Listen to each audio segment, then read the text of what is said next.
Tidak semua manusia diciptakan untuk hidup tenang.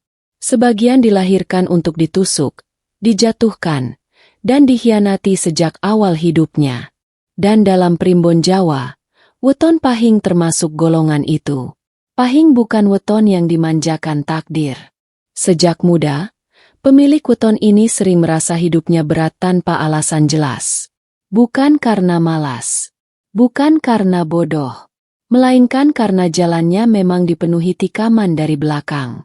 Dalam kitab Primbon Tua disebutkan, Pahing membawa energi keras yang halus, energi yang membuat orang lain tidak nyaman tanpa sebab. Bahkan saat Pahing belum punya apa-apa, aura dalam dirinya sudah memicu. Iri yang tersembunyi, dengki yang dipendam, senyum palsu yang menyimpan niat buruk. Maka jangan heran jika orang Pahing sering berkata, "Saya tidak merasa bermusuhan, tapi kok selalu dijatuhkan?" Primbon menjawab itu dengan tegas. Pahing bukan ditusuk karena salah, tapi karena terlalu kuat. Uniknya, setiap tusukan itu tidak pernah benar-benar mematikan Pahing. Justru sebaliknya, setiap pengkhianatan adalah proses penempaan. Dalam bahasa leluhur, Pahing iku kaya besi panas. Yen dipukul, dadi luwih padhet. Artinya, semakin dipukul, semakin kuat. Orang Pahing sering jatuh secara batin. Kepercayaan runtuh. Hati terluka. Harapan hampir mati. Namun anehnya, mereka selalu bangkit. Bukan dengan teriak. Bukan dengan balas dendam. Melainkan dengan ketenangan yang menakutkan. Inilah yang jarang dipahami orang. Diamnya Pahing bukan kalah. Diamnya adalah proses pengumpulan daya hidup.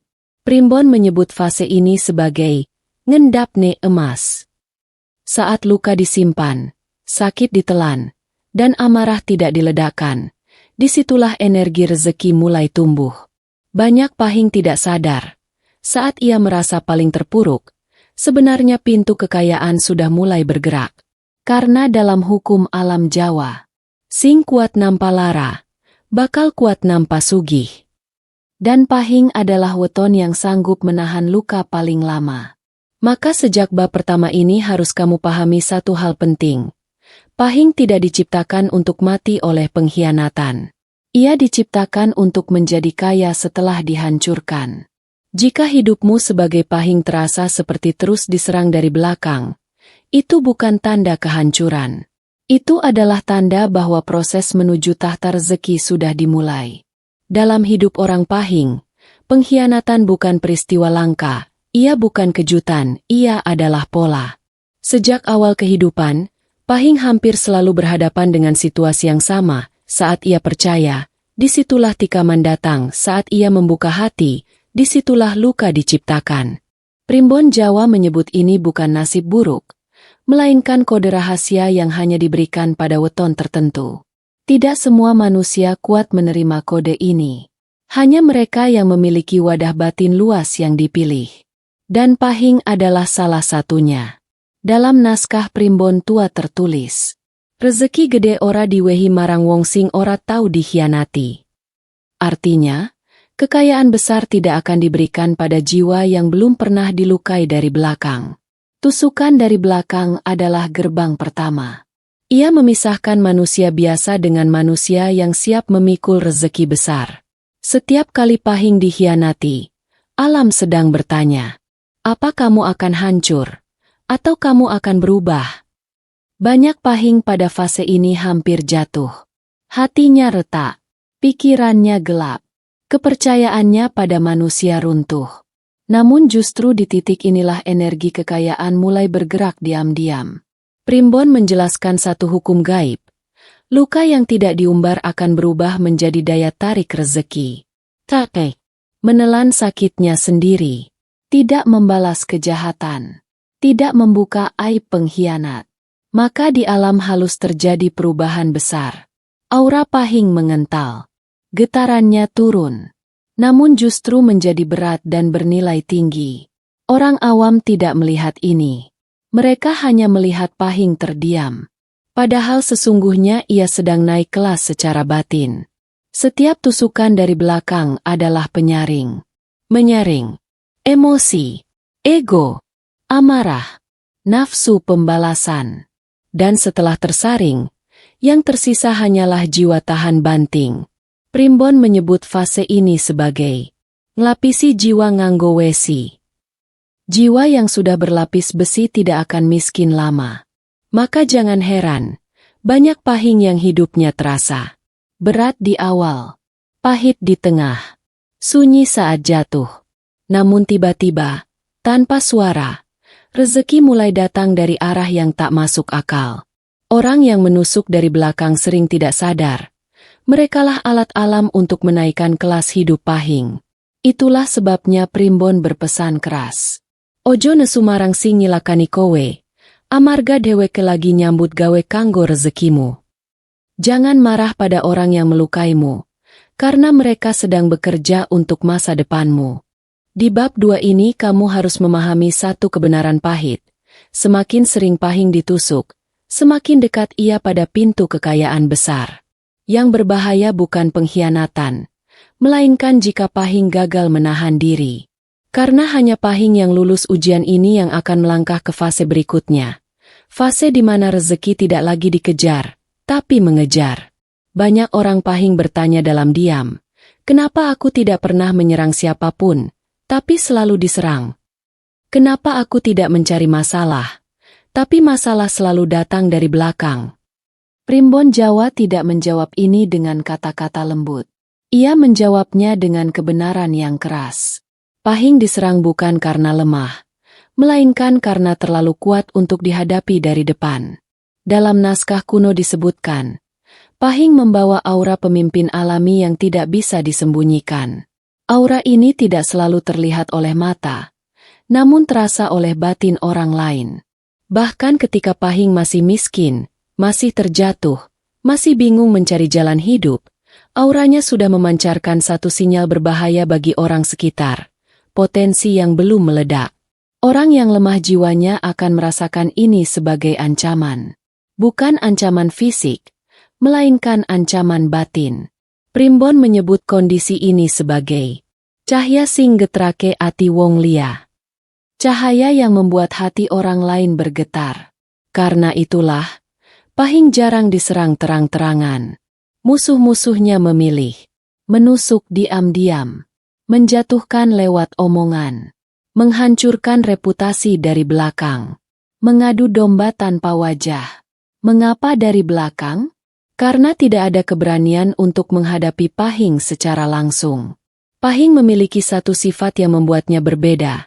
Ia diam tapi mengintimidasi, tenang tapi menguasai ruang. Banyak orang pahing tidak sadar. Ketika ia masuk ke sebuah ruangan, energi di ruangan itu berubah. Primbon menjelaskan, pahing melebu, papan dadi abot. Pahing masuk, suasana menjadi berat. Inilah sebabnya orang dengan niat busuk, tidak nyaman, merasa tersaingi, takut kalah sebelum bertanding. Maka satu-satunya cara adalah menyerang dari belakang. Namun justru disinilah rahasianya. Setiap serangan dari belakang adalah pengakuan tidak langsung bahwa pahing punya potensi lebih tinggi. Orang tidak menusuk yang biasa. Orang menusuk yang berbahaya jika dibiarkan tumbuh. Primbon menegaskan. Sing diserang saka emburi, biasane sing ana ing ngarep. Yang diserang dari belakang biasanya adalah calon orang depan. Pahing adalah tipe manusia yang jika dibiarkan matang, akan melampaui lingkungannya. Dan alam tahu itu.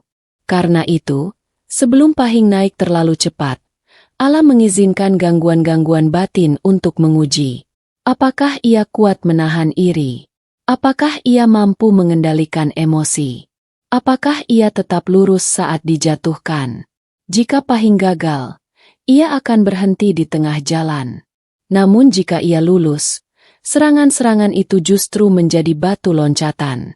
Maka pahamilah satu kebenaran pahit ini. Pahing diserang karena ia ditakuti. Bukan sekarang, melainkan karena masa depannya. Dan orang-orang yang menusuk dari belakang itu, tanpa sadar, sedang mempercepat proses kelahiran Pahing versi tajir dan berkuasa. Ada satu fase yang paling berbahaya sekaligus paling menentukan dalam hidup weton Pahing. Bukan saat ia diserang. Bukan saat ia dikhianati. Melainkan saat ia memilih diam. Primbon Jawa menganggap diamnya Pahing bukan sikap pasrah. Diamnya adalah ilmu tingkat tinggi yang tidak semua orang mampu menjalankannya. Ketika Pahing disakiti, batinnya bergolak. Amarah ingin keluar. Harga diri ingin membalas. Logika ingin membuka keburukan orang lain. Namun Primbon justru memerintahkan hal yang bertentangan. Nalika Pahing digegani, luwih becik meneng. Saat Pahing ditekan, diam adalah senjata. Mengapa? Karena diam Pahing bukan kosong. Di balik diam itu, terjadi pergeseran energi besar. Setiap kali Pahing menahan diri, amarah berubah menjadi daya tahan. Luka berubah menjadi kedalaman jiwa. Kesedihan berubah menjadi ketenangan berkelas. Primbon menyebut fase ini sebagai ngelumpuka kedaya tanpa suara. Mengumpulkan kekuatan tanpa suara. Banyak orang gagal di titik ini. Karena diam itu menyakitkan. Diam itu membuat Pahing terlihat kalah. Diam itu membuat orang lain merasa menang. Padahal justru saat itulah rezeki mulai bergerak diam-diam. Dalam alam gaib Jawa, ada hukum yang jarang diketahui. Suara cilik nggawa berkah gede. Semakin kecil suara seseorang, semakin besar peluang berkah yang datang. Pahing yang memilih diam, tidak membalas fitnah, tidak mempermalukan musuh, tidak memamerkan proses hidup, akan mendapatkan satu anugerah langka, rezeki yang datang tanpa diumumkan. Inilah fase ketika jalan terbuka tanpa banyak usaha. Orang asing tiba-tiba menolong. Kesempatan muncul tanpa dicari. Musuh jatuh oleh kesalahannya sendiri. Orang yang menusuk Pahing dari belakang biasanya mengira, dia sudah kalah. Dia sudah habis. Dia tidak berdaya. Padahal kenyataannya, Pahing sedang menutup pintu lama dan membuka gerbang baru. Primbon memperingatkan satu kesalahan fatal. Jika Pahing membalas saat fase ini, maka energi emas akan bocor. Karena itu leluhur berkata, meneng siji, rezeki ngetutake sewu. Diam satu langkah, rezeki mengikuti 1000 langkah. Di bab 4 ini kamu harus memahami, diam bukan tanda lemah, tetapi tanda bahwa Pahing sedang naik tingkat. Dan ketika fase diam ini selesai, alam akan mengumumkan sendiri bahwa Pahing tidak pernah kalah, hanya menunggu waktu. Primbon Jawa mencatat satu fase yang tidak dialami semua orang. Fase ini tidak datang cepat, tidak berisik, dan tidak diumumkan. Namun ketika ia tiba, hidup seseorang berubah selamanya. Inilah fase ledakan rezeki Pahing. Setelah Pahing meloti, tusukan dari belakang, pengkhianatan bertubi-tubi, kesunyian panjang, diam yang menyakitkan. Alam akhirnya memberi jawaban. Bukan dengan kata-kata, melainkan dengan perubahan nasib yang ekstrim. Primbon menyebut fase ini sebagai wektune Pahing munggah derajate. Waktunya Pahing naik derajat. Ledakan ini hampir selalu datang saat Pahing tidak berharap apa-apa. Musuh mengira Pahing sudah kalah. Lingkungan tidak lagi memperhitungkannya. Justru di saat itulah rezeki datang dari arah yang tidak disangka. Bisa berupa usaha yang tiba-tiba jalan besar, kesempatan emas yang muncul mendadak, pertolongan dari orang asing. Nama Pahing terangkat tanpa diminta. Yang mengejutkan, Pahing sering tidak terlihat sibuk mengejar uang. Namun uanglah yang mengejar Pahing. Primbon menjelaskan rahasia ini dengan tegas. Sugi sejati teka amarga batin wis siap. Kaya sejati datang karena batin sudah matang. Pahing yang lulus ujian tidak lagi haus pengakuan. Ia tidak pamer. Ia tidak berisik. Ia tidak perlu menjatuhkan siapapun. Justru ketenangan inilah yang membuat rezeki betah tinggal. Di fase ini, terjadi pembalikan besar. Orang yang dulu menusuk, mulai mengawasi dari jauh. Orang yang dulu meremehkan, mulai membandingkan diri. Orang yang dulu tertawa, mulai diam. Namun Primbon memberi peringatan keras. Fase ledakan adalah fase paling rawan. Sombong. Membuka aib lama. Membalas dendam. Menghina yang dulu menjatuhkan. Maka ledakan bisa berubah menjadi kebocoran. Karena itu leluhur menasihati. Yen wis munggah, ojo ngidak sing ana ngisor.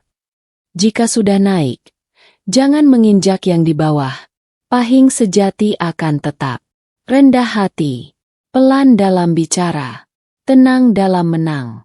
Inilah yang membuat kekayaannya tidak cepat runtuh.